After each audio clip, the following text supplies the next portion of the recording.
Hey there, and welcome. Do you remember the days of fuzzy TV screens and fiddling with those rabbit ear antennas? It feels like a lifetime ago, right? Well, that's because a massive, and I mean massive, technological revolution completely changed the game. Today, we're going to pull back the curtain on that incredible leap, from the static of yesterday to the crystal clear broadcast tech that powers all our screens today. All right, let's get into it. So just so you know, this is part 3 of a big 40-part series on modern broadcast studios by Virtualization Options LLC.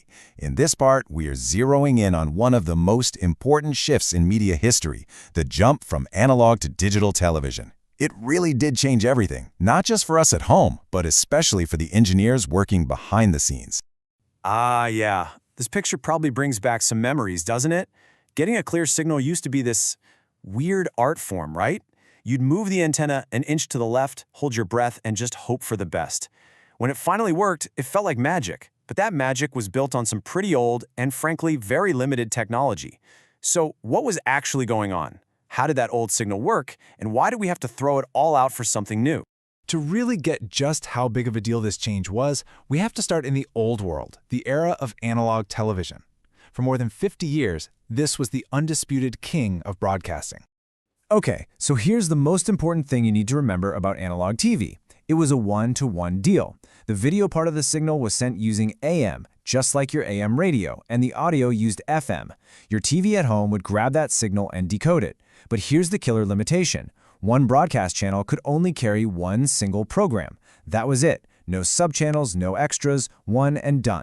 And you know, this timeline really puts it in perspective. We spent a long time in that analog world. We started with black and white back in the 40s, then we got color in the 60s and 70s with all these different standards around the world. It took until the 90s for the digital standards we have today to even start taking shape, which all led up to that huge switchover around 2009 that a lot of us probably remember happening.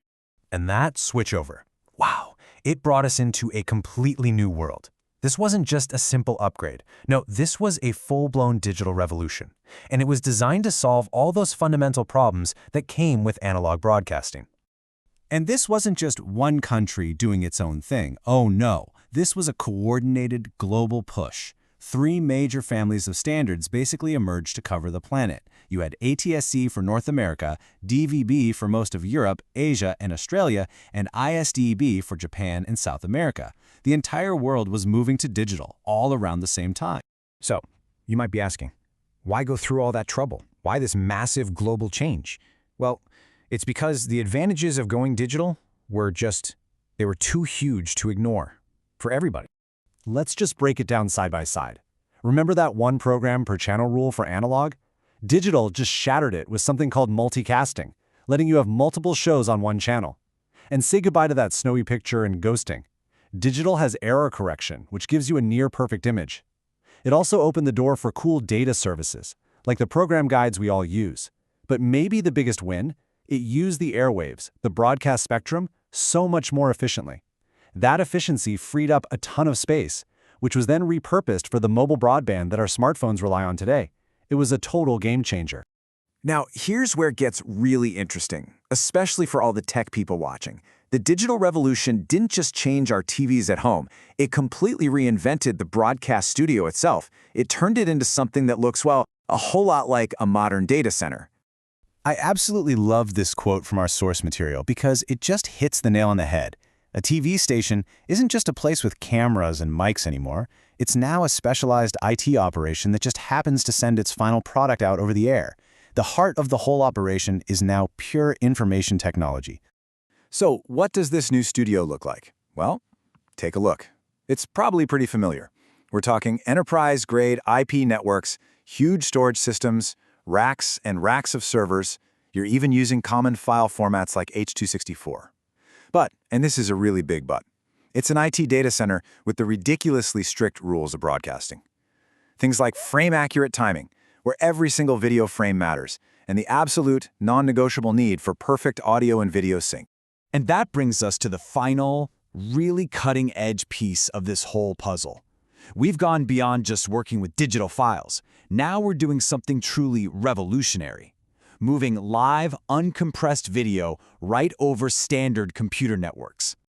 The magic that makes this happen is a standard called SNMP TE2110. Now, instead of one big signal with everything bundled together, ST2110 breaks it all apart. You have separate streams for video, for every piece of audio, and for data, and it sends them all as packets across an IP network. This approach gives you incredible flexibility. The main video feed is its own stream. But then, let's say you have audio in English, Spanish, and maybe a director's commentary. Each one of those is its own separate stream. Captions, another stream.